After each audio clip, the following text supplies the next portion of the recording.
श्री स्वामी समर्थ. मी तुम्हा सगळ्यांचे आपल्या चॅनलवर स्वागत करते.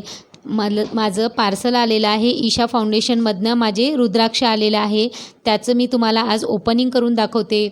याच्यामध्ये कोणत्या कोणत्या वस्तू आलेल्या आहेत ते दाखवते आणि याला कसं यूज करायचं, या रुद्राक्षाला कंडिशनर कसं करायचं ते पण सांगते.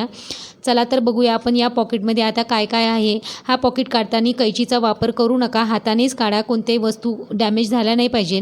सर्वप्रथम याच्यामध्ये आपल्याला आदिगुरूचा फोटो आलेला आहे. अतिशय सुंदर फोटो आला आहे. हा आपल्याला पूर्व दिशेला ईशान्य कोणामध्ये लावायचा आहे. आणि त्यानंतर आपल्याला याच्यामध्ये रुद्राक्ष आलेले आहे. याच्यामध्ये पंचमुखी 2 रुद्राक्ष असतात. त्यानंतर विभूती आलेली आहे. ही अभिमंत्रित विभूती असते. आपल्या कपाळाला, आपल्या गळ्याला, पोटावर, छातीवर लावायचं असते. त्यानंतर अभयसूत्र आलेले आहे. अभयसूत्राचे 2 पॉकेट आहे. 2 आपल्याला रुद्राक्षासाठी लागणार आणि 2 हाताला लागणार आहे. हे 2 रुद्राक्ष 2 व्यक्तीसाठी आहे.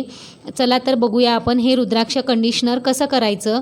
आणि हे कंडिशनर प्रत्येक 6 महिन्याने करावं लागते आपल्याला. अभयसूत्र आपल्याला हाताला बांधायचं आहे. स्त्रियांनी डाव्या हाताला आणि पुरुषांनी उजव्या हाताला बांधायचं आहे. आणि 2 अभयसूत्र आपल्याला रुद्राक्षासाठी लागणार आहे.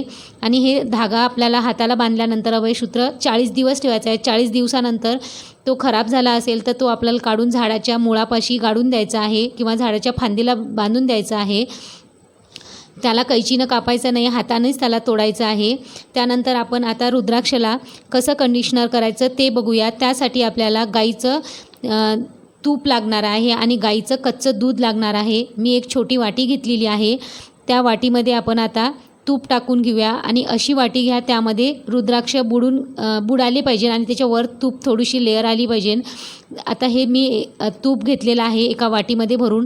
त्याच्यामध्ये हे 2 रुद्राक्ष टाकून घेते. या तुपामध्ये आपल्याला हे रुद्राक्ष 24 तास ठेवायची आहे.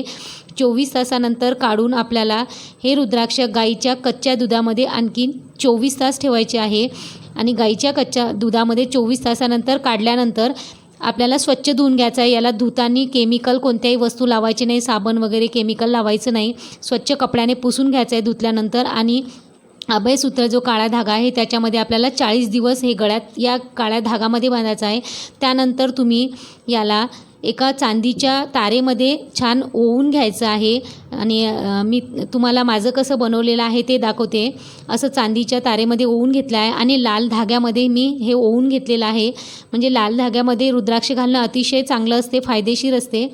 तुम्हाला माझी व्हिडिओ आवडले असतील तर माझ्या चॅनलला सबस्क्राईब आणि लाईक करा. Thank you, bye. आणि या प्रकारे तुम्हाला ही संपूर्ण माहिती दिली. तुम्हाला आवडलं असेल तर लाईक आणि शेअर करा. Thank you, bye.